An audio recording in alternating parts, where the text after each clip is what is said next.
Breaking news చూస్తున్నాం. Tiruvuru MLA Kolikapudi వ్యవహారంపై party high command serious అయింది. ఎస్టీ మహిళలపై కొలికపూడి దాడి ఘటనపై హైకమాండ్ ఆగ్రహంగా ఉన్నట్లు తెలుస్తుంది. సోమవారం టీడీపీ క్రమశిక్షణ కమిటీ ముందు హాజరవ్వాలని కొలికపూడికి ఆదేశాలు జారీ చేశారు.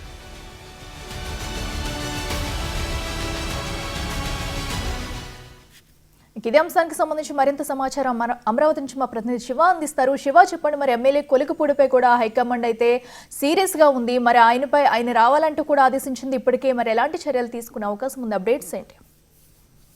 ఇట్లా మొత్తం మీద చూసుకుంటే తిరువూరు ఎమ్మెల్యే కొలికపూడి శ్రీనివాస్ మరోసారి వివాదంలో చిక్కున్నారు. గతంలో టీడీపీ నేతలు కార్యకర్తలపై ఇష్టానుసారంగా వ్యవహరించి ఏమాత్రం కూడా పట్టించుకోవట్లేదని చెప్పి ఆయనపై ఆరోపణ రాసిన పరిస్థితి కనిపించింది. అధిష్టానానికి వ్యతిరేకంగా కూడా గతంలో ఆందోళన చేశారు. ఆ సమయంలో ఆయనపై క్రమశిక్షణ చర్యలు తీసుకోవాలని చెప్పి పార్టీ నిర్ణయం తీసుకుని వివాదం ముగిసిపోయింది.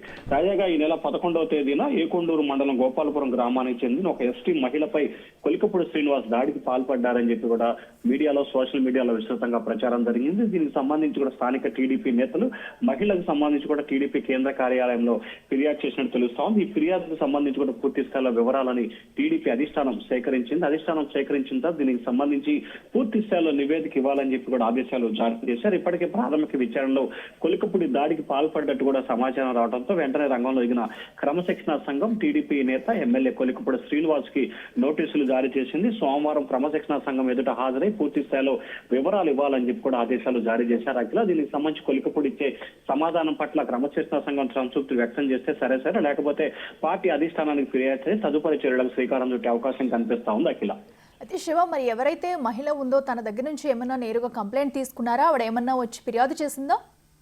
ఇప్పటివరకు ఆ మహిళ అయితే ఇంకా ఫిర్యాదు చేయలేదు. ఆ మహిళ ఇచ్చిన ప్రాథమిక సమాచారానికి సంబంధించి స్థానిక టీడీపీ నేతలు ఆ మహిళ వద్ద కొన్ని వివరాలను సేకరించారు. ఆ మహిళ ఇప్పటికే పోలీస్ స్టేషన్ లో ఫిర్యాదు చేసినట్లు కూడా తెలుస్తోంది. సో ఆ ఫిర్యాదు ఆధారంగా జరిగిన పరిణామాల్ని బేరేజ్ వేసుకుని తెలుగుదేశం పార్టీ అధిష్టానం ఆయనకి నోటీసులు జారీ చేసినట్టు తెలుస్తా ఉంది. అయితే మహిళకు సంబంధించి నిజంగా దాడికి పాల్పడ్డా లేదా, పాల్పడితే ఎందుకు పాల్పడ్డాడు, కారణాలు ఏంటి అనే దానికి సంబంధించి కూడా ఎమ్మెల్యే కొలికపూడి పూర్తి స్థాయిలో వివరాలను క్రమశిక్షణ సంఘం హాజరై వివరాలు తెలిపితే సరే, లేకపోతే ఆయనపై కూడా ఖచ్చితంగా చర్యలు తీసుకునే అవకాశాలు కనిపిస్తా ఉన్నాయి. అఖిల, అయితే శివ, మహిళ ఎవరన్నది ఏమైనా డీటెయిల్స్ తెలుసాయా? సో ఎందుకంటే ఇప్పటికి అటు ఎస్టీ మహిళను కూడా తెలుస్తుంది. సో ఎందుకు ఇలాంటి వ్యాఖ్యలు చేయాల్సి వచ్చింది ఘటన అనేది, మరి ఇప్పుడు టీడీపీ అధిష్టానం ఎలాంటి చర్యలు తీసుకోబోతుంది?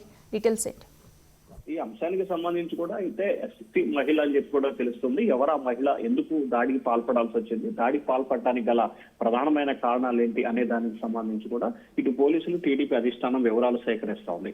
కొలికపూడి శ్రీనివాస్ వ్యవహార శైలికి సంబంధించి ఆయన మొదటి నుంచి కూడా దూకుడు శైలి వ్యవహరిస్తున్నారు. ఎమ్మెల్యేగా గెలుపొందినప్పటి నుంచి కూడా నియోజకవర్గంలో ఆయన వ్యవహరిస్తున్న తీరు, పార్టీ నేతలు, కార్యకర్తల పట్ల ఆయన వ్యవహరిస్తున్న తీరు తీవ్ర స్థాయిలో కూడా విభేదాలకి, ఆగ్రహాలకి కారణమైపోతుంది. గతంలో ఆయనపై కూడా ఒక దశలో సస్పెన్షన్ వేయాలని చెప్పి, మరొక దశలో నియోజకవర్గానికి టీడీపీ ఇన్ఛార్జిని పెట్టాలని చెప్పి కూడా పార్టీ అధిష్టానం భావించినట్లు ప్రచారం కూడా జరిగింది. మరొక వైపు తాజాగా జరిగిన ఎస్టీ మహిళ దాడికి సంబంధించి ఆ మహిళ ఎవరు, ఏమిటి అనే దానికి సంబంధించి కూడా పార్టీ అధిష్టానం వివరాలు సేకరిస్తా ఉంది. అఖిల, రైట్ శివ, థ్యాంక్ యూ.